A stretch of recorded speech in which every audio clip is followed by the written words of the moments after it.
If you want to see God in your life but can't seem to figure out how to do that, I have 5 steps that you can take starting right now to have a personal relationship with God that you can experience.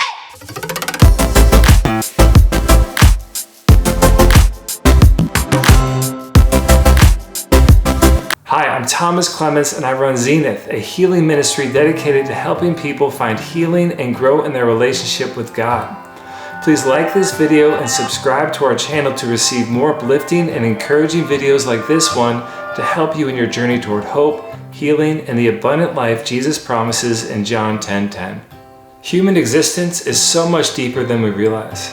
We are truly swimming at the bottom of the ocean of the spiritual world. Angels surround us and God is highly present to us at all times.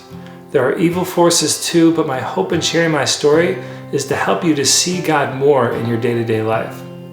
When I was 18, I lived in an apartment close to the campus of the college I briefly attended. I was hanging out with some friends on campus when it started to rain.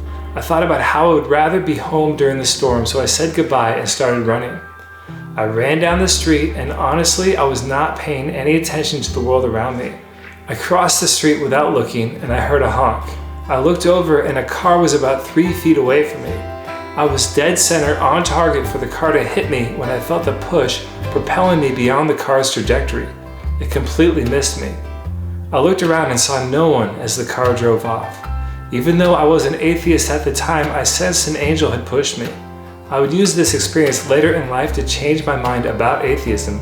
However, at the time, I just thought it was an incredible yet unimportant experience. Looking back, I have no doubt that this was an angelic experience. Why this happened to me, I have no clue. However, it points to the reality of the spiritual world around us and its interaction with our existence. This and many other similar experiences that others share mean that we are not alone in the spiritual universe, and there are more than angels present to us. There are many ways that I and others have experiences of God, and they are all beautiful and bring tremendous peace.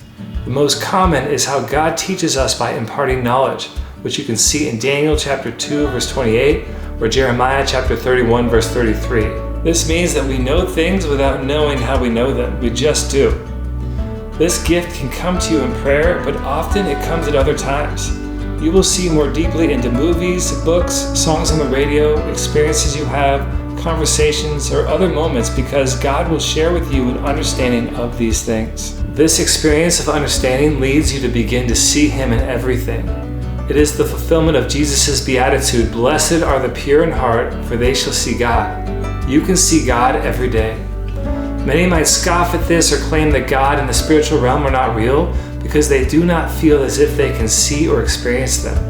They claim this lack of experience is scientific proof that God is not real and Christianity is senseless and dumb. What they fail to understand is not only is lack of experience not proof, but others have these experiences that the scoffers fail to recognize. What is missing then? Why are those who discredit faith unable to see what so many of us Christians see? Truly, they fail to follow the scientific method. In other words, they do not want to put in the work. Every scientist writes down their research for others to repeat and find the same conclusions.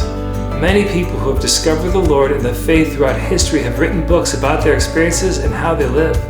We can see these writings as perfect instruction manuals on how to discover what they discovered. Furthermore, the Bible is a mystically written instruction manual on how to see and know God. I experience God every day, and I'm an average person. This means that anyone can experience and know God. We just need to follow the proper steps. It is important to remember that we cannot limit God and should understand that He can work differently at times. However, we can see many people who come to have personal relationships with the Lord have at some point taken the following steps to grow incredibly close to the Lord. First, it is good to know that this is more than simply checking off a few boxes. This is a journey that may take a long time for some people. The goal is not merely to take the steps, the goal is to discover and know God more and more. The steps are a way that one can reach this goal. Plus, God is a good God who will help you do this even if you're not the best at it. Give everything to Him and trust that He is helping you. The following steps can begin your journey for those looking to simply discover more of God and experience the spiritual realm. Remember though that God is not a vending machine. This journey can be long and filled with a variety of experiences that might not look like the journeys of others. These are simply the first steps but they will lead you to where you want to go if you are patient and persevere. The first step is to become less literal. When my daughter makes me a card that says, "I heart Daddy," I do not read the heart as heart. I read it as love. We need to learn to see that many realities in life have a deeper meaning.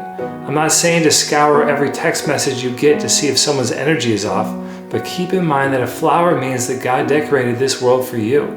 Or when someone else hurts you, it's pointing out that they are hurting.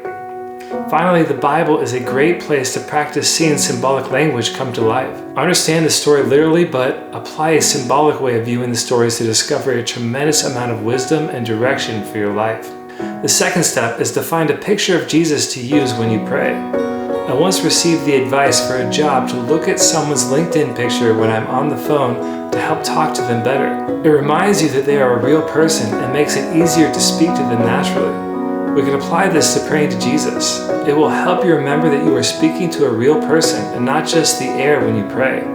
This will grow your understanding of Him over time, and you will see Him as a person even when you're not using the picture. The third step is to sell all your belongings. This is a good lesson in becoming less literal right here. Some may be called to literally sell everything they have like St. Francis did to give to the poor. For others, this selling will be more of a detaching. At times, we can become overly attached to our possessions and activities. We can even make these things more important to us than God. We need to work to change this. You might not need to sell your watch or car, however, you should still have an attitude of satisfaction and be okay with not having these things. The plan is to base our worth on God's love for us and not our love for our items. Then we will grow closer to our spiritual reality by letting go of our physical belongings. The fourth step is to see yourself like royalty. While we are called to be spiritually poor, we should also consider that we have infinite value.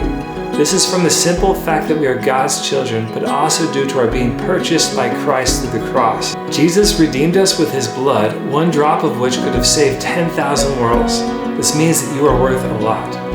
Furthermore, you can control yourself to love others. If we understand it correctly, the truth about this love is that your love coming from your heart is more valuable than all the treasures on the earth. For someone to be loved by you means that they have a tremendous gift that only you can choose to give them. Seeing yourself in this light will allow you to sharpen your spiritual sight. You will look past the physical dimension to the immense spiritual value we all possess. The fifth step is to only listen to those that you want to be like. There are a lot of different voices in the world. Truthfully, on the same day, I once received opposite feedback from two people for the same work that I did. One person expressed dislike while the other authentically praised and celebrated the same result. This showed me that you cannot always please everyone with your choices. This path to discovering God you want to go down might make some people upset with you. Decide who you want to be like and listen to those people. In fact, you should seek out the people you want to be like to talk to and be around. This will help you get good advice and learn how to live like those you want to be like. And if those that you want to be like can experience the spiritual realm, you will find that you will as well very soon.